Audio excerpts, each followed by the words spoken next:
Cumprimento os senhores ministros aqui presentes e que nos acompanham pela Rede Mundial de Computadores, pelo plenário aqui virtual. Cumprimento os senhores advogados que foram à tribuna. Cumprimento a todos os servidores e servidoras, na pessoa da doutora Carmen Lília. E eu registro, senhora presidente, que este é uma hipótese de apreciação pela Suprema Corte do exercício do poder de clemência confiada pela Constituição Federal ao chefe de Estado da República Federativa do Brasil. Este poder de clemência é previsto em todas as constituições brasileiras, desde a Imperial de 24, é a expressão nítida da politicidade máxima do Estado. O ato concessivo de graça soberana se funda em razões políticas que transcendem o aspecto humanitário e que podem abarcar as mais diversas e elevadas razões institucionais e sociais, politicamente ponderadas pela autoridade competente. Por sua connatural interferência na subsistência do ato jurisdicional veiculador do ius puniendi estatal, o ato de graça expressa poder presidencial revestido de enorme responsabilidade. Alexander Hamilton, o federalista americano, realça que é um poder que impõe escrúpulo e cautela e é avesso à fraqueza e conivência. É assim que deve se comportar o presidente no presidencialismo. E Rui Barbosa chama essa responsabilidade do poder mais nobre conferido pela Constituição. O Instituto Jurídico do Poder de Clemência tem raízes da antiguidade. Passa pelo direito público romano e está consolidado nos mais diversos estados constitucionais, integrando o modelo de independência e harmonia entre os poderes com o mecanismo de freios e contrapesos. Originalmente atrelado às monarquias, o Instituto estadunidense. Nos Estados Unidos, o poder de perdão presidencial foi utilizado por praticamente todos os presidentes, desde George Washington até o presidente Joe Biden. Por lá, houve casos em que o perdão foi concedido a pessoas próximas ao presidente. A exemplo do que aconteceu com Donald Trump, que perdoou seu coordenador de campanha, e com Bill Clinton, que no último dia do mandato presidencial perdoou seu irmão, que havia sido condenado por envolvimento com drogas. Isso sem falar em dezenas de outras hipóteses lá no país do Norte, no grande país do Norte, em que Gerald Ford, 3 meses após o incidente de Watergate, concedeu indulto ao presidente Richard Nixon. Dentre tantos. O Brasil não é diferente, tem seus casos também, e esta Corte tem reconhecido a validade deste ato de clemência. Este ato que concede graça, repito, é a expressão máxima de politicidade do Estado. As razões que orientam o ato de clemência soberana do Estado e em vista das quais se justifica a sua emanação são essencialmente políticas. Data vênia, não configuram atos administrativos de nenhuma natureza, mas atos nitidamente políticos. E no exercício do poder da graça, o presidente da República cumpre a política que tem como predicado essencial uma ampla margem de conformação. Em nosso entendimento, a figura do desvio de poder referente aos atos administrativos discricionários não encontra pertinência no domínio dos atos políticos. Se ato político aqui fosse ato administrativo, admitir-se-ia a doutrina francesa do détournement de pouvoir. Todavia, data vênia, o ato é de natureza política e esta Corte já reafirmou em vários julgados que aqui adiante apresentarei. Trata-se de ato político, categoria conceitual, no qual se enquadram os decretos de clemência soberana do Estado, a cargo do chefe de Estado e de governo no presidencialismo. A discricionariedade, dita aqui como similar no mundo político, quanto aos destinatários, ao conteúdo, às razões, aos motivos determinantes e ao escopo do exercício concreto dessa competência constitucional, obedece e obedeceu à decisão exclusivamente política da autoridade competente, o chefe de Estado. Fiz essa referência não para admitir o ato político como um ato administrativo de nenhuma natureza, mas apenas para chamar a atenção que nós não estamos discutindo aqui um ato administrativo ou mesmo um ato de governo, mas sim um ato do chefe de Estado. Além disso, a clemência soberana não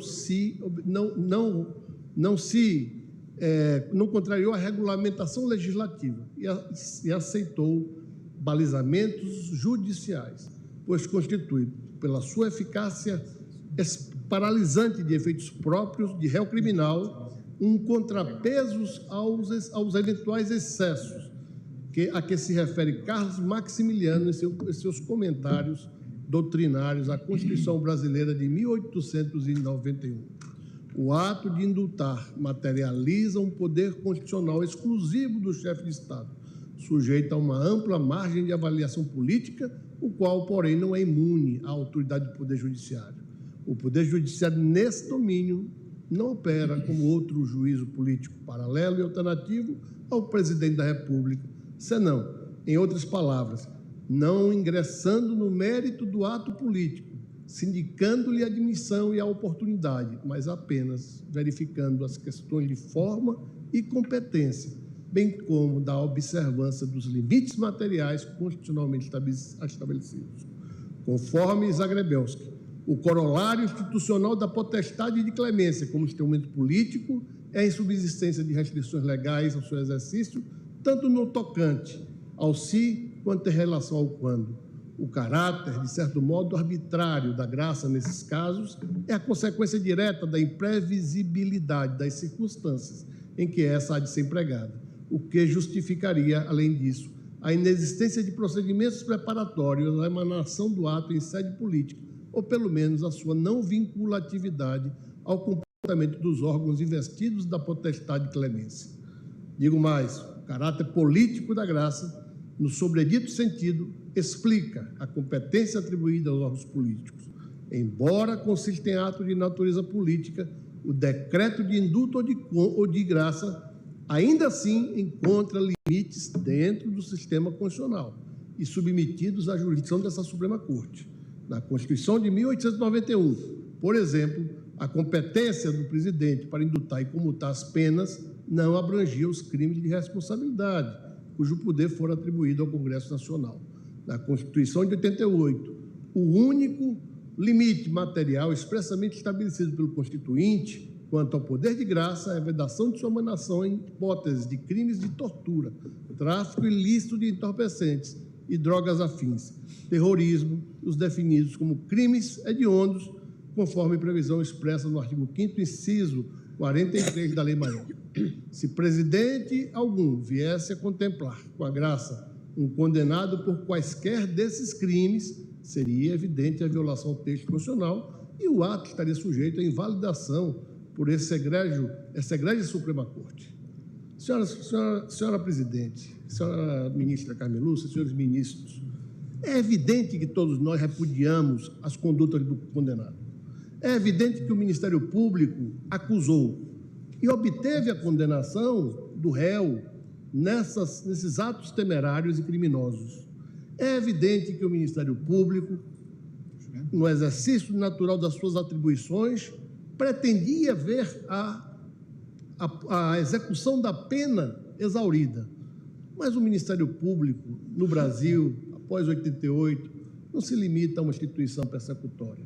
Tem o dever de velar pela Constituição, especialmente quando os seus fundamentos estão aqui nessa Corte, sedimentadas em julgamento não tão distante. Dessa forma, o ato impugnado nas ações de subjulgamento não violou os limites materiais expressamente influenciados e lançados pelo Constituinte. Não perdoou o crime de tortura, tráfico ilícito de entorpecentes, drogas afins, terrorismo e os definidos como crimes hediondos.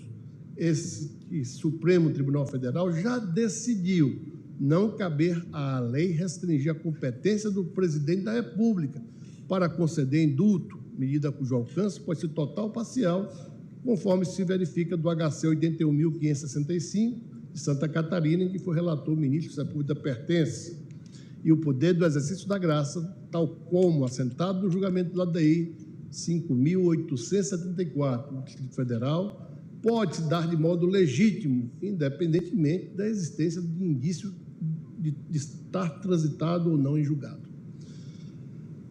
Ministra Rosa, lembro-me do nosso baiano Dorival Caymmi quando canta As Rosas de Abril. Coincidentemente, estamos no mês de abril, mês do indulto e o mês do julgamento. Eu sigo o Ministério Público nessa sentada no voto de Vossa Excelência, em que Vossa Excelência rejeita aquela ação de improbidade, como assim o fizera na ADI 5.874, da relatoria do eminente ministro Alexandre de Moraes. Ou seja, não se depara na Constituição com regra que impõe a definitividade do pronunciamento condenatório como condição para a validade ou eficácia do decreto de graça. Essas são as balizas constitucionais, não cabendo ao legislador a jogarem e jogaram a competência, acrescentando outros elementos. O controle jurisdicional da validade do ato que concede indulto deve ater seus limites formais e materiais alcançados pela lei maior, não havendo o judiciário de adentrar o mérito da escolha política feita pelo presidente da República. Essa linha de entendimento foi adotada pela Suprema Corte, em importante precedente sobre o tema, quando analisou a validade constitucional do decreto de indulto editado pelo então presidente Michel Temer. Trata-se da já mencionada ADI 5.874, julgada em 5 de setembro de 2019, caso em que a Corte entendeu pelo descabimento de uma reavaliação do juízo político de admissão e oportunidade da concessão do benefício, o qual é conferido de forma exclusiva ao presidente da República. Essa compreensão não diminui a jurisdição constitucional, senão que delimita o seu âmbito de atuação aos limites exigidos pela própria lei maior. E essa postura de autocontenção tem estado à base de julgados dos quais a Suprema Corte se absteve de revisar o conteúdo de atos e procedimentos de natureza política, vozes por agentes e órgãos de outro poder. É o que se pode se observar em distintas decisões, a exemplo da entrega do extraditando ao Estado requerente a extradição 1114 da relatoria da ministra Carmen Lúcia, em que o redator para o acordo foi o ministro Luiz Fux, tratado de 2013, pedido de apuração de crime de responsabilidade pelo Parlamento, PET, agravo 8.811, ministro Roberto Barroso, relator, o uso da prerrogativa do veto presidencial a proposições legislativas, DPF 372, relatora ministra Rosa Weber. Em todos esses julgamentos, aguardando em causa a avaliação judicial sobre o conteúdo de atos sujeitos a sentimentos de natureza estrita e essencialmente política, o tribunal houve por bem deixar de escrutinar os motivos e as razões de conveniência e de oportunidade dos órgãos políticos, não adentrando no exame dos respectivos atos. Finalmente, registro, senhora presidente, senhores ministros, que o sistema de freios e contrapesos é absolutamente indispensável. Cabe, como todos sabem, ao Poder Legislativo, como função típica, editar leis e fiscalizar. Mas também cabe ao Poder Legislativo fazer controle dos atos do Poder Executivo, quando emite resolução suspendendo efeitos desses atos presidenciais. Cabe a essa Suprema Corte fazer o controle da constitucionalidade das leis emanadas do Poder Legislativo, assim como atos administrativos emanados do Poder Executivo. Cabe também ao Poder Executivo, para além dos seus atos típicos de governo, também realizar atos de Estado, dentre os quais se encontram não só o poder de clemência, no caso do indulto individual, mas também no caso da não entrega do cidadão estrangeiro, porventura presente no Estado brasileiro e destinatário de pedido de extradição. A discussão desse caso está data vênia para além deste caso. Para o passado, existem inúmeras hipóteses que subsidiam o seu resultado. Para o presente, espero que também o atual presidente da República não esteja obstado de, novamente, quando entender, dentro da Constituição, emanar atos de Estado e aos futuros presidentes também. Eu encerro essa fala pedindo venha por um minuto a mais que gastei e agradecendo a boa vontade de me ouvir. Aqui, senhora presidente, senhores ministros, este procurador-geral tem compromisso com a Constituição e com a defesa também dos atos dessa Corte. Condenou, não vai poder, data vênia, ver cumprida a pena, mas nada impede que os efeitos secundários da pena se produzam contra o réu condenado. Somente os efeitos primários ou principais estariam alcançados pelo indulto nos termos da súmula do STJ 631. Muito obrigado, senhor presidente.